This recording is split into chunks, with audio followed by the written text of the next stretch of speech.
I woke up that morning with a mix of anxiety and excitement.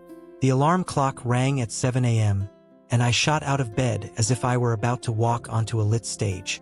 I looked out the window and saw the sun rising over New York, the city lights still twinkling but already beginning to vibrate with the energy of the day. It was my first day at Bright Future, one of the most renowned marketing companies in the country. What could go wrong? As I got ready, I relived every moment of my journey so far. The effort I put into college, the sleepless nights studying, the interviews, and, finally, the email that confirmed my hiring. I put on my favorite shirt, the one that always gave me confidence, and took one last look in the mirror. "You're going to rock today, Alex?" I muttered to myself, rushing out of the house. The path to the company was a roller coaster of emotions. The subway was crowded, but I didn't care. I was surrounded by people who shared the same city and, in some ways, the same dream. Upon arriving at the Bright Future building, an imposing skyscraper that reflected the blue sky, I felt butterflies in my stomach. The lobby was elegant, with a modern design that exuded sophistication. "Wow," I thought as I admired the decor. In the presentation room, the human resources team was giving a warm welcome to the new employees. Smiles, greetings, and a vibrant energy that surrounded me. I met some colleagues, including Lisa, a woman with an intense gaze and palpable determination. "Hi, I'm Lisa. I hope you are prepared for the competition," she said, with a smile that hid a challenge. "Always prepared," I replied, trying to hide the anxiety in my voice. The presentation flowed and expectations for our work were high. The team was excited and I felt like I was finally part of something bigger. After a few hours, the clock said noon and we decided to go out for lunch. The group dispersed in several directions, each in search of something to satisfy their appetite. I opted for a small diner a few blocks away, where the smell of grilled sandwiches beckoned me. As I walked, the city pulsed around me. People rushing, cars honking, the vibrant sound of a living city. It was then that, around a corner, everything changed.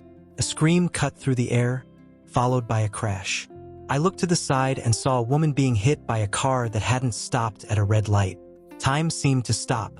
My heart raced and a wave of adrenaline washed over me. What do? I thought, in a whirlwind of emotions. Within seconds, the scene became chaos. Some people were already approaching the fallen woman, but I hesitated. The voice in my head told me to call 911, but another part of me wanted to run to her. "You need to help," I whispered to myself, and then, as if a greater force was pulling me, I headed towards the scene. The woman was lying on the floor, visibly injured. "Hey, how's it going? I'm here with you," he said, trying to sound calm. She looked at me, her eyes full of pain but also gratitude. "Please help me," he murmured. At that moment, I realized I was faced with a choice. The afternoon meeting was approaching and Bright Future was an opportunity that many would give anything to have. But suddenly my new career didn't seem that important.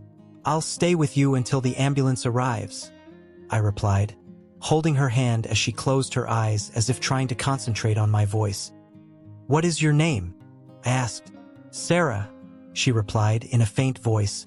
"And you? Who are you?" "Alex. I'm starting at Bright Future today," I said, as the sound of the siren approached.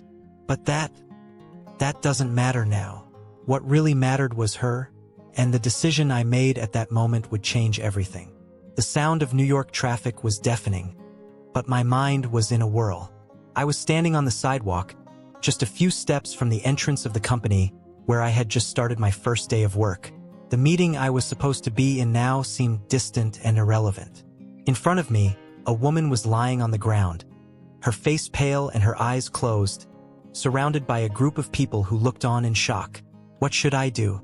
The urgency of the situation pulled at me, but the pressure of my new career whispered to me to move on.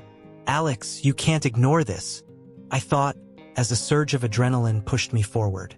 I ignored the little voice that insisted I should be at the meeting, that I should focus on my career. I didn't know that woman, but her life could depend on one simple action of mine. Without thinking twice, I crouched down beside her. "Hi, how are you? Can you hear me?" My voice sounded calmer than I felt. She didn't respond, but I opened my mouth to yell, "Has anyone called an ambulance yet?" A man to my left, who appeared to be a concerned passerby, nodded. "I already called. They're on their way," he said with an anxious look on his face. "Thank you," I replied, turning my attention to the injured woman. She was starting to open her eyes, and the pained expression on her face cut me like a knife. "Hi, I'm Alex. What happened?" She tried to speak, but only a moan left her lips. I could see she was struggling to stay conscious. "Stay with me, please," I said, holding his hand. "The ambulance is on the way." "Sarah," she murmured, and my heart sank when I heard her name. I was crossing the street. "Shoo, don't worry, Sarah. You'll be fine. Let's just wait for the ambulance." Time seemed to drag by as I watched his face, trying to convey some form of comfort. "I had an exhibition today," she said with difficulty, as if each word were a monumental effort. "It was important." "I'm sorry," I said, trying to hide my own anxiety. "Are you an artist?" "Yes," she replied, her voice barely audible. "But now, who's going to see? You will recover and we will have time to do so," I said, more to convince myself than her. "The important thing now is that you get well." A few more minutes passed, but to me it felt like hours. Finally, the sound of sirens approached, and momentary relief washed over me. "Look, Sarah, the ambulance is here," I said, as red lights illuminated the scene.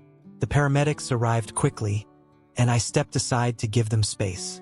The feeling of helplessness that gripped me while I waited seemed to fade, replaced by the certainty that I had made the right choice. I could have ignored the situation, but I didn't. As they tended to Sarah, one of the paramedics turned to me. "Did you know her?" "No, I just found her here," I replied, feeling the tension in my chest. "But I couldn't help but help." "You did good," he said, as he put a neck brace on Sarah. "Not everyone would have that courage." As the ambulance took Sarah away, I realized I was about to miss my first meeting at Bright Future. A heavy weight settled in my stomach, and the reality of the consequences of my choice began to sink in. Would my boss understand?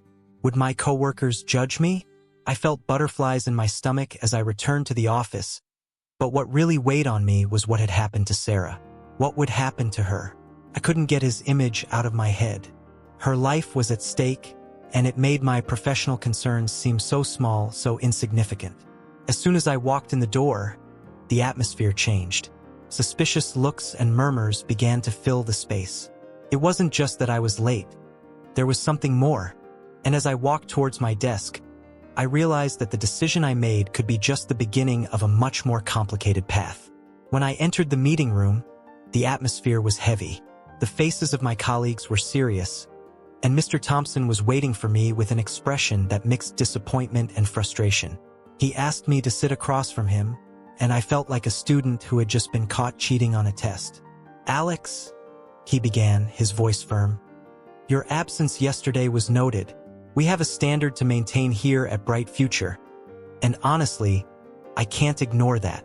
His words echoed in my mind as I tried to find an answer that didn't sound like a lame excuse. I'm really sorry, sir. There was an emergency on the street, and I couldn't just ignore it. I helped a woman who had been run over. I understand you mean well, but your priority should have been the meeting.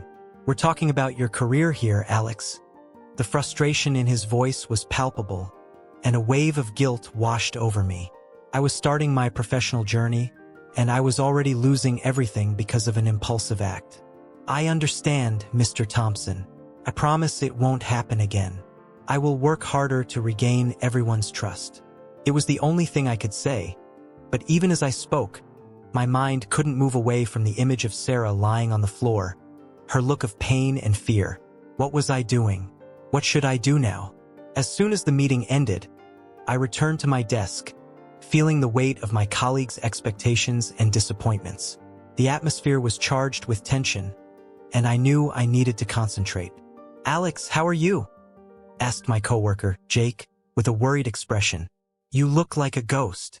"I'm trying to deal with some Consequences, I replied, trying to muster a smile. But don't worry, I'll fix it. If you need help, just talk, he said, and his offer made me feel a little better. But as I stared at my computer screen, the certainty that I had done the right thing in helping Sarah never left me. What was I sacrificing for this? My career? My future? I decided I wasn't going to let it get me down. I needed to work harder than ever.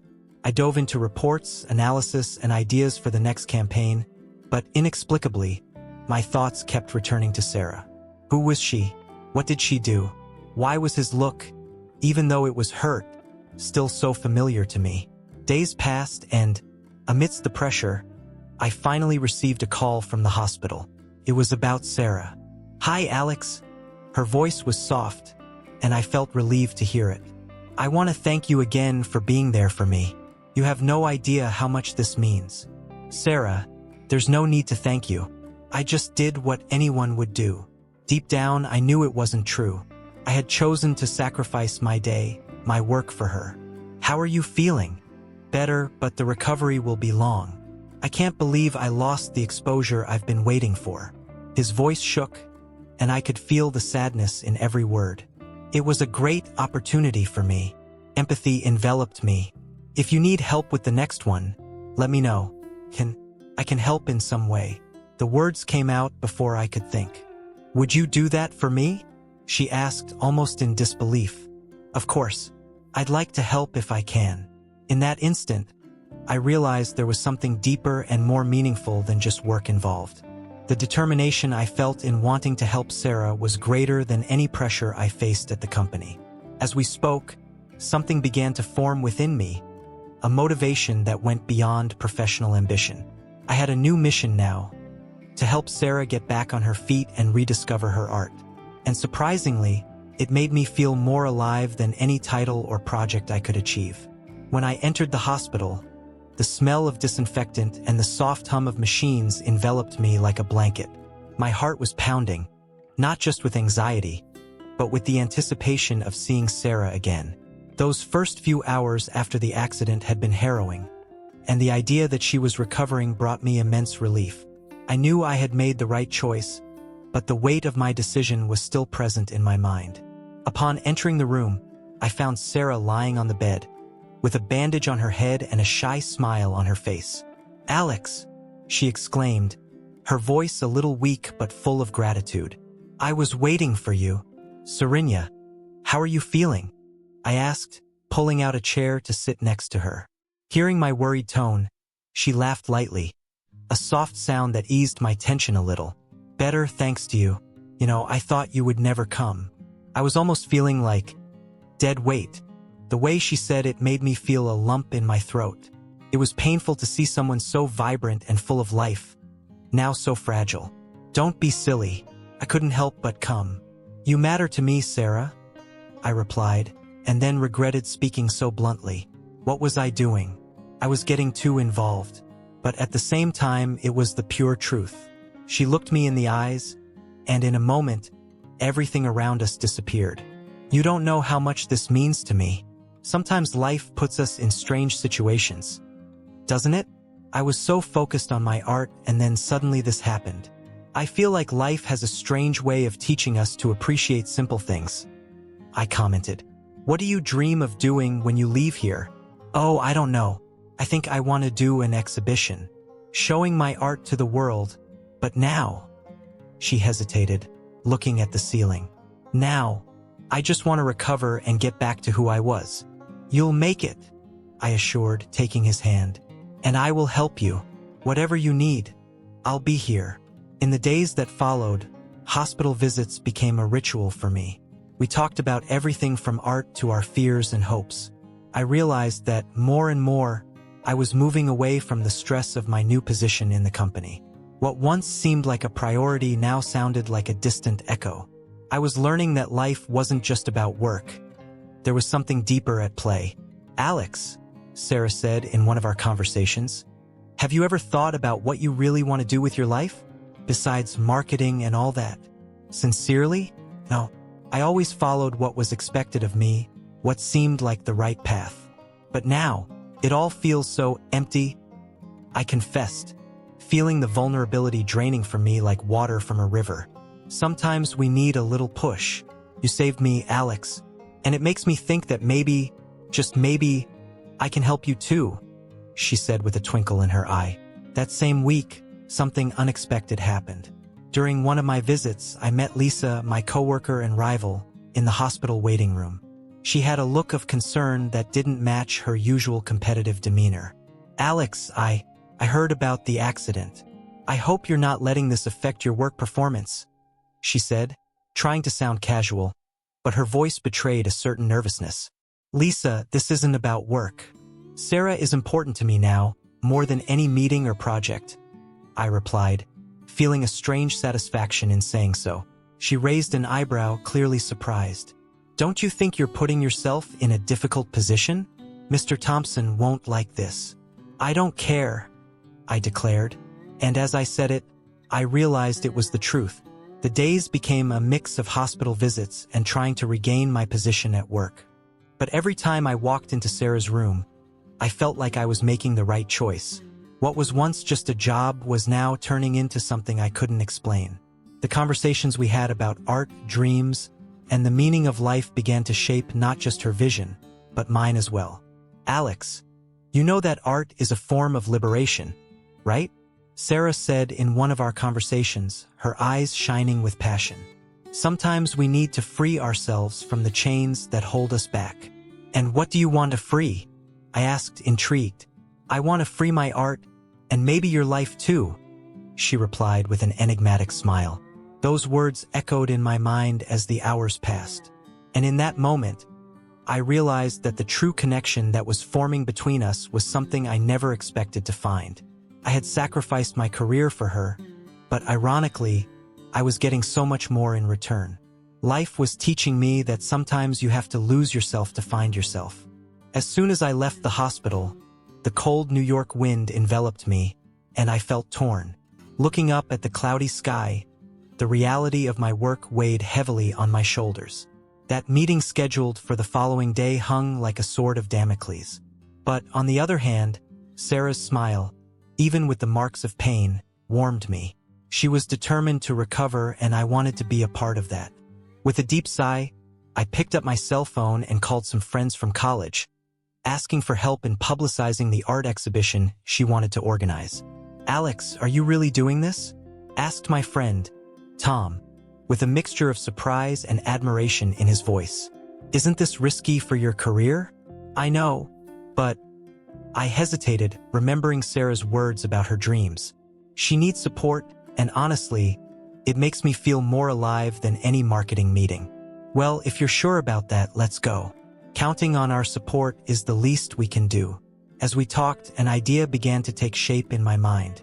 I decided that not only would I help Sarah get the word out, but I would become an advocate for her art. Her art was more than just paintings. It was an expression of his soul, and I wanted the world to see that.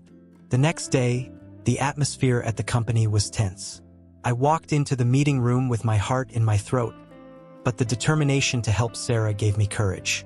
When the arguments began, Mr. Thompson looked at me, his expression stern. Alex, your behavior over the last month is not acceptable. We have expectations and you didn't meet them. I understand, sir. My voice shook, but I kept my gaze steady. However, I would like to bring one point to the table. Instead of just focusing on results, we should consider the impact our actions have on people. I'm getting involved in a project that can not only benefit me, but also the New York art community.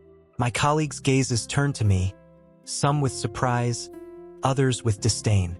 Lisa, sitting at the end of the table, raised an eyebrow. And do you really think this will impress anyone here? She said, her sarcastic tone echoing in the room. You are involved in a project with an unknown artist, Alex. This won't get you anywhere. It may not lead anywhere in terms of status, but it makes me feel like I'm doing something that really matters. I replied, trying not to let his words shake me. Sarah has talent, and if I can help her find her space, I will be contributing to something bigger. The meeting continued, and the tension increased by the minute. When I finally finished speaking, a heavy silence fell. Mr. Thompson crossed his arms and looked at me, an unreadable expression on his face. Let's evaluate your words, Alex. But know that if we don't get results, we will have to reconsider your position. I left the meeting with a mix of relief and concern. I had said what I felt, but the consequences were still uncertain. On my way back to my desk, I ran into Lisa in the hallway. Do you really think you can make a difference in her life? She asked, with a disdainful gleam in her eyes. Are you going to sacrifice yourself for an artist who, as far as we know, may not have an ounce of talent? And you think you should measure people's worth just by how successful they are? I retorted, feeling anger rising inside me. Sometimes what really matters is the impact we have on other people's lives, not our own career. You're just fooling yourself, Alex, she replied, but I didn't hear her anymore. It was time to go home, to reflect on what would happen to Sarah and me. The choices I made were taking me down a path I never imagined I would take. When I got home, I sat on my couch, my mind racing. It was true, I had sacrificed part of my career, but the joy of knowing I was helping someone fulfilled me in a way I had never experienced before. What did I really want? What would bring me happiness? These questions echoed in my mind as I thought about Sarah and the exposure she could get. It was a risk, but it was a risk I was willing to take. The day of the exhibition had finally arrived. I woke up with a mix of anxiety and expectation. Sunlight filtered through the curtains, illuminating the small apartment I had rented. The smell of fresh coffee filled the air, but I could barely take a sip. My mind was completely focused on Sarah and everything she had been through. What worried me most was how the public would receive his art. I had no idea what to expect. Upon arriving at the exhibition location, a warehouse transformed into an artistic space. The atmosphere was vibrant. The walls were adorned with Sarah's works, each telling a unique story. The soft music in the background created a welcoming atmosphere, and I could feel the excitement in the air. As I was organizing the leaflets that explained each piece, I heard a familiar voice behind me. Alex, you look amazing, ready to be the master of ceremonies. It was Lisa, who somehow seemed more optimistic than usual. Actually, I'm more nervous than anything, I replied, trying to hide the tension in my voice. And you? Did you come to support Sarah? She smiled, but there was something in her gaze that made me alert. Of course, after all, it is a great opportunity for all of us. But I heard an interesting rumor about Sarah that maybe you should know. Those words left me on alert. What are you talking about, Lisa? Before she could respond, a crowd began to form around us. My heart skipped a beat when I saw Sarah enter, beautiful and radiant, despite the challenges she had faced. But what really stopped me was the look of determination on his face. She addressed me and, around us, conversations began to flow. Alex, thank you for everything. She hugged me tightly. I don't know what I would do without you. You deserve this, Sarah. Your art is incredible. I'm here to support you, always, I replied, feeling a warmth in my chest.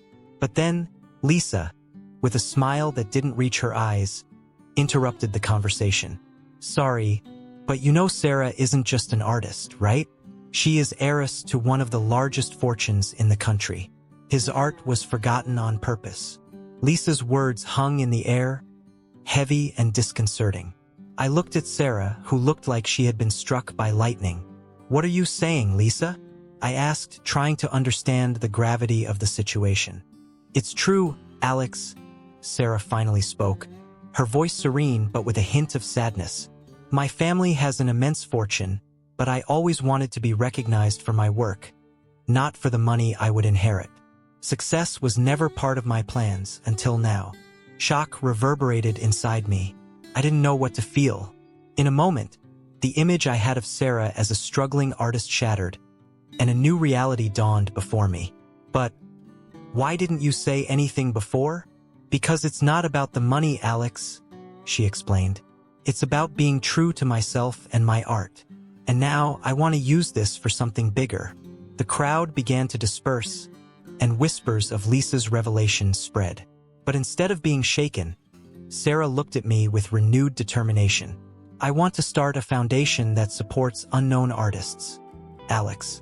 And I want you to be the director. The impact of her words hit me like a wave. I could never have imagined that my simple act of kindness could lead to something so great. Sarah, it's a huge responsibility. Do you really trust me? More than anyone else. You helped me rediscover my purpose. Now I want to do the same for others, she said with a twinkle in her eye. That moment was transformative.